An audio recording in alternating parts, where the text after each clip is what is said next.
What if the one you're destined to love is the one you're fated to destroy?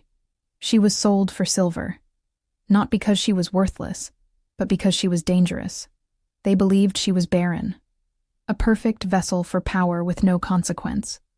But her blood carried a forgotten magic, a legacy feared by kings, chained by priests, and silenced by centuries of lies. This is the story of a woman who was never meant to bear life, but whose very breath could shatter empires. If you're ready to feel every heartbeat, every betrayal, every impossible kiss, hit subscribe and let the story begin. The blade trembled in her hand as she realized the truth that would shatter everything she believed. The wedding was not a celebration, but a sentence. Lyra stood in the great hall of Ashvale Keep, the silver cuffs around her wrists polished like moonlight. Her new husband, Lord Callan, didn't smile as he accepted her hand. He studied her like a weapon he wasn't sure how to use. The noble guests cheered, but the walls echoed with something colder. The steward, old and hollow-eyed, leaned in to whisper, "You'll want to sleep with one eye open." Lyra's mind was a storm behind her calm face. So this is what safety feels like. Beautiful, gilded, caged. She'd been told since birth she was barren, a fate she'd accepted like a scar. That made her valuable, they said. That made her safe. But as the silver touched her skin, something deep inside her recoiled, like a hidden flame smothered too long. That night the wedding chamber smelled of ash and roses. Callan was distant, his touch clinical. "This isn't about love," he said, unfastening his cloak. "It's about legacy. You can't give me that, and that's why this works." Lyra didn't flinch. She watched the candlelight reflect in the silver rings that adorned the bedposts. "What if everything you believe about me is wrong?" The silence between them stretched tight. Then, a tremor in the air, a flicker in the flame. Lyra's fingers brushed the silver collar at her throat, and it burned. The next morning, Lyra roamed the keep alone, her footsteps light over ancient stones. Whispers seemed to crawl through the halls. Voices pressed between walls like breath caught in mortar. Portraits of past wives stared down at her. None looked older than 20. None had stayed. She paused before a massive tapestry, a tree of bones and flame stitched in fading gold. Why would a house so proud of its lineage erase the women who gave it life? The air turned colder. Behind her, the steward appeared again. "You're not the first, but you might be the last." His voice cracked. "They burned when they bled, and the Lord saw that as betrayal." Flashback. Lyra, younger, at the village apothecary. A midwife examines her with trembling fingers. "You should have bled by now." Lyra, confused. "Does that mean I'm broken?" The midwife looks into her eyes and says, "No, it means you were sealed." Back in the present, Lyra stands before a mirror. She touches her wrist where the silver cuff left a scar. What was sealed, and why? Her reflection flickers. For half a breath, she sees fire behind her eyes. That night, sleep abandons her. A warmth spreads through her chest. Not fever, but something older. The air in her chambers thickens. As she moves toward the window, her fingertips brush the silver doorknob, and it sizzles. Her skin reddens, but the pain feels alive. "It's not hurting me," she realizes. "It's remembering me." Callan enters unannounced. His gaze lingers on the mark forming on her wrist. "You touched the silver." "It touched me first," Lyra replies. He steps closer, his tone shifting. "Tell me what you are." "I don't know yet," she wants to say, but instead, "Maybe your perfect little wife is more than she seems." Callan grabs her wrist. The contact sparks. Literal fire coils around her forearm. He stumbles back, shocked. She stands her ground. Then, a voice calls from behind the mirror. Low, female, and impossibly familiar. "Daughter of the sealed flame, why do you still kneel?" Lyra's breath catches. Her body begins to glow faintly, lines of light forming across her skin, like roots seeking earth. From the broken mirror emerges a woman wreathed in smoke and ember, regal, untouchable. Her eyes mirror Lyra's own. "I am what they tried to erase. I am the fire that bore your line. Lyra collapses to her knees, memories slamming into her, cries at birth. A woman screaming spells, silver masks, blood on stone. You were there, she whispers. I sealed your womb, the woman replies, to protect what it could create. Meanwhile, Kalen storms the keep's old library, searching for forbidden texts. He finds a scroll wrapped in ash cloth, the sigil of the Emberborn. The prophecy is clear. A child of flame shall undo the Iron Order. In Lyra's chamber, the Blood Mother places her palm over Lyra's belly. You are not barren. You are bound. Your power sleeps with your seed. Lyra's mind reels. What if I never wanted this? What if I can't control it? The woman leans in. Then they will control it for you. Days pass. Lyra grows quieter, more aware. The silver cuffs no longer sting, they shiver. Servants avoid her. The sky over Ashvale darkens unnaturally. In private, Kalen confronts her again. I should kill you, but something tells me I'd die first. Lyra stares him down. Then let's see who burns faster. Their eyes lock. Something volatile pulses between them. Hate, desire, fear. Later, Lyra touches the soil in the courtyard. It smokes under her fingers, and wildflowers bloom in seconds. Life is choosing me, she thinks, even if I never asked for it. A sharp pain grips her stomach. She collapses. The earth around her pulses with red light. The steward rushes in, gasping. My lady, you are not alone. The world tilted. Not from fear, but from the undeniable pull of something ancient blooming inside her. Lyra lay on the stone floor of the courtyard, breath shallow, body racked by waves of heat. Not fever, something older. Beneath her palms, the earth pulsed with a rhythm not her own. 2 heartbeats now echoed in her chest. One fierce, untamed, the other impossibly small, and entirely magical. The steward knelt beside her, whispering prayers in an old tongue, tears streaking down his worn face. From the highest balcony, Kalen watched, silent, stunned, something in him twisted. This was not the woman he'd married. This was something more. She should not be able to carry life, he muttered. His advisor responded coldly. No, my lord, which means what grows inside her is not merely human. That night, Lyra pressed a trembling hand to her stomach, whispering, I didn't ask for you, but now that you're here, I'll burn for you if I must. The Blood Mother appeared in flame-shaped shadows. You carry a seed-bearer, the first in 10 centuries. The realm will hunt you. The child will be feared before it even draws breath. Lyra didn't flinch. Then I will become something they fear more. The trees knew her blood. The stones hummed beneath her feet. She had left Ashvale, but Ashvale had not left her. Escaping under night's veil, Lyra rode alone into the wildlands, a place whispered about in noble halls as cursed, feral, and unforgiving. Yet the land welcomed her. The soil softened under her steps. The trees leaned in, curious, as though the world itself had been holding its breath for her return. Days later, she arrived at the Circle of Exiled Midwives, a hidden coven of Emberborn descendants who survived the purges centuries ago. The leader, Mother Vael, greeted her not with warmth, but caution. Your blood sings too loud, child, and a song that loud draws monsters. Inside the circle, Lyra met Sarah, a younger midwife whose touch left heat trails on skin and whose jealousy sparked like flint. Sarah watched Lyra closely, not as a sister, but as competition. The other midwives whispered legends of the seed-bearer, and what it might do to their bloodline if mishandled. You could birth salvation, or extinction, one warned. In a sacred ritual under moonlight, Lyra stood barefoot in ash, surrounded by chanting.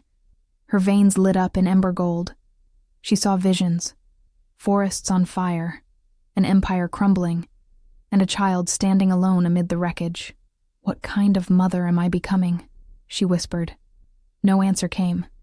The betrayal wasn't in the blade. It was in the hand she had dared to trust. Lyra awoke choking on air that reeked of copper and crushed petals. Her limbs were heavy, magic muted. Around her, the forest was silent, unnaturally so. Sarah stood over her, midwife robes soaked with river mud. "I told them you were dangerous," she hissed. "They didn't listen." Bound by old vine runes and silver thorns, Lyra's power flickered weakly beneath her skin. Her unborn child kicked once, as if resisting the silence forced upon them. "You want my power," Lyra realized, "but you'll never survive it." Meanwhile, Kaelin followed her trail deep into the wildlands, torn between vengeance and obsession. In the woods, he encountered an ancient ruin, a shrine to the Emberborn, half buried in moss. He knelt before it, hand bleeding from thorns. "She carries my heir, and something far worse." Back at the circle, Mother Vale discovered Sarah's treachery. A blood duel ensued, spells tearing the sky, roots writhing like serpents. In the chaos, Lyra broke her binding, not with magic, but will. She screamed, and the forest answered. Fire erupted from her feet, vines incinerated. Sarah fell to ash. Trust wasn't given in this world. It was broken, stitched, and sometimes rewoven with fire. Kaelin carried Lyra through the burning grove, his armor scorched, his expression unreadable. "You should have told me," he said, not looking at her. "About what you are, about what you carry."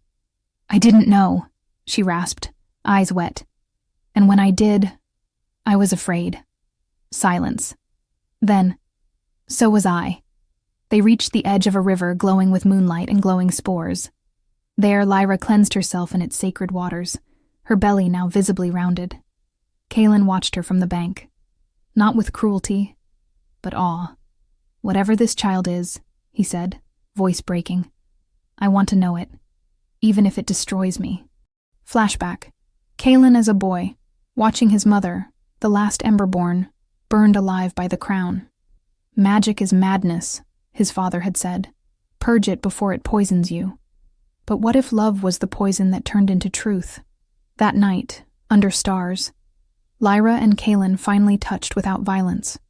A kiss born of grief, wonder, and something that felt like the edge of hope. But just before dawn, a horn sounded from the east. The Empire had found them. Love, it turned out, was not the antidote to war. It was the reason to fight it. The Empire's forces descended like iron thunder, tearing through trees, shattering earth. The priest leading them, Father Sion, once served in the same temple where Lyra's blood was sealed. His voice, calm and cruel, echoed, "Return to the chains, Emberborn. Your child belongs to the crown." Kaelin drew his sword. Lyra stood beside him, belly full, spine straight, eyes blazing. "I'll die before I let you take them," she said. Her voice rippled through the air like a storm's first crack. Father Sion lifted his hands. The sky went dark. Spells clashed. Magic met blade. Kaelin fought like a man possessed, not for power, but for penance. Lyra summoned the forest, fire and ash merging, her power now fully awakened. In a final confrontation, Father Sion revealed the truth. He was the one who sealed her womb at birth. You were born to end the Emberborn line. But something chose you instead. Lyra, crying, screamed, "Then I choose myself." She unleashed everything. The trees bowed, the rivers glowed, fire erupted from her skin. Not destruction, but rebirth. The earth does not forget. It stores every wound like a secret, and every secret like a seed. The battle was over, but the cost echoed through the air like ghost light. Bodies smoldered. Magic still hissed in the trees. Lyra stood barefoot at the battlefield's edge, her hand stained with blood. Some of it hers, some of it older than language. Her unborn child pulsed within her like a second heart, radiating warmth and power that made even the wind pause to listen. Kaelin sat not far from her, armor cracked, face shadowed. "You didn't just win a fight," he murmured. "You cracked the veil between myth and war." Lyra didn't respond. She stared at the soil, at the way vines now coiled around her ankles like protective talismans. "I didn't mean to kill them all, but I don't think I was meant to survive quietly either." In the ruins of the forest, the midwives arrived. not as enemies, but humbled. Mother Vielle bowed. The seed inside you has awakened more than prophecy. It is healing the land we thought cursed beyond repair. And yet Lyra felt hollow. Her power hummed, yes, but so did dread. If her child was life reborn, what price would balance that scale? Flashback. A memory not hers, a vision from the seed. A city of gold drowned in roots, a child screaming, a mother consumed in flame. Was that me? Lyra whispered to the air. Or was that what's still to come? Before a mother can give birth to a new world, she must bury the one that made her bleed. That night, Lyra stood before the shrine at the heart of the singing forest, a place older than time, where the air shimmered with grief. She held a knife carved from bone and obsidian, not to cut flesh, but memory. The Blood Mother's voice rose once more. To finish this path, you must remember the woman who burned for you to be born. Flashback within flashback. Her birth, in a temple shrouded in silver veils. Her mother, a fierce ember-born fugitive, giving her over to Sion's priests under false names, not out of weakness, but strategy. Let them believe she's powerless, her mother had said. One day her fire will rise through their lies. Lyra wept, not from sorrow, but from recognition. I am not a mistake. I am a weapon that learned how to love. She plunged the knife into the earth. Magic surged up in a blinding arc, and the ghost of her mother appeared in flame and shadow, touching her cheek. You are the last curse, and the first blessing. Meanwhile, Kaelin watched from a distance. He had come here to use her, to control her. But what stood in that glade was no longer the girl he married. She was storm. She was scripture. It wasn't just a birth. It was a siege. It was a prayer screamed through teeth. It was history rewriting itself in blood and fire. As the first contraction ripped through Lyra, the land trembled. Trees split, rivers reversed. The old magic, the one sealed for centuries, opened like a wound across the sky. Mother Vielle and the midwives encircled her, chanting old rites. Root to ash, blood to branch. Let the seed split the silence. Kaelin stood outside the circle, sword drawn, guarding her from the soldiers who still came, drawn to her by prophecy, greed, and fear. Lyra screamed. Her veins glowed gold. Visions flickered between moments. Herself as a child, her unborn daughter in a ruined castle, Kaelin dying in her arms, every potential future bleeding into the present. I'm not strong enough, she gasped. You're not alone, came a voice from within. Her child, not speaking with words, but with presence. I chose you. Kaelin held the line as new soldiers broke through the tree line. Arrows flew. He was bleeding. Still, he fought. Lyra screamed one final time, and the world cracked. The child was born, wrapped in firelight and glowing skin. The air calmed. The soldiers froze, laid down weapons, began to weep, because something had entered the world, and it changed everything. She didn't name the child after victory.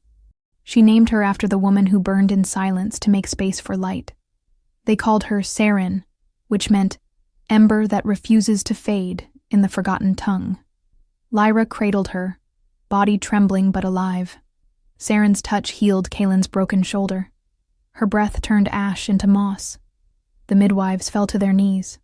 The seed has bloomed. Lyra walked through the battlefield, barefoot, her child on her chest. Every soldier bowed, even those who'd come to kill her. She no longer needed protection. She was the sanctuary now. I am the mother of the flame. I am the daughter of the sealed. I am the end of silence. In the great hall of Ashval, they returned to pass judgment on those who betrayed them. The nobles and priests who orchestrated her sale as a child. Lyra didn't seek revenge. She gave them a choice. Live in the world her child would shape, or return to the silence they forged. Many fled. Some bowed. One tried to strike her, and was turned to root and bark where he stood. Kaelin stood beside her, not as her lord, but as her equal. A man no longer running from legacy, but stepping into a future he didn't need to rule to protect. This was never just a story about survival. It was about remembering who we were before they told us to be silent. In the temple beneath Ashvale, sealed long ago in silver and spell, Lyra descended, child in arms. The stones whispered. The magic here was old, bitter, and waiting.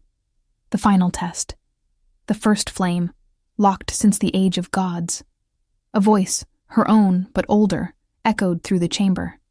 You must choose. Pass the fire to your daughter, or carry it forever alone. She turned to Saren. Her child smiled, not with innocence, but with knowing. I'm not ready to leave you, Lyra whispered. The flame rose, the final judgment, and Lyra made her choice. She stepped into the fire, not to die, but to give memory a body again. She became the living archive of her bloodline, the bridge, the myth, the fire that remembers. When she emerged, days later, the sky was clear. The war had ended. The crown had dissolved. And in its place, a realm tended by Emberborn, led not by kings, but by mothers. Lyra sat at the edge of the forest, her daughter playing in the wildflowers that bloomed wherever she stepped. She no longer wore chains. She no longer wore silver. Only ash, root, and light. Villagers came to her not with offerings, but with stories. The way old gods were honored. Not feared, but remembered. They sold me for silver, she whispered, stroking Saren's hair. But they didn't know what they were buying. And when her daughter looked up and asked, will they ever try to cage us again? Lyra smiled. They can try. The camera pans out. The forest breathes. The flowers glow. A silver coin drops into the earth, and from it, a tree of fire blooms.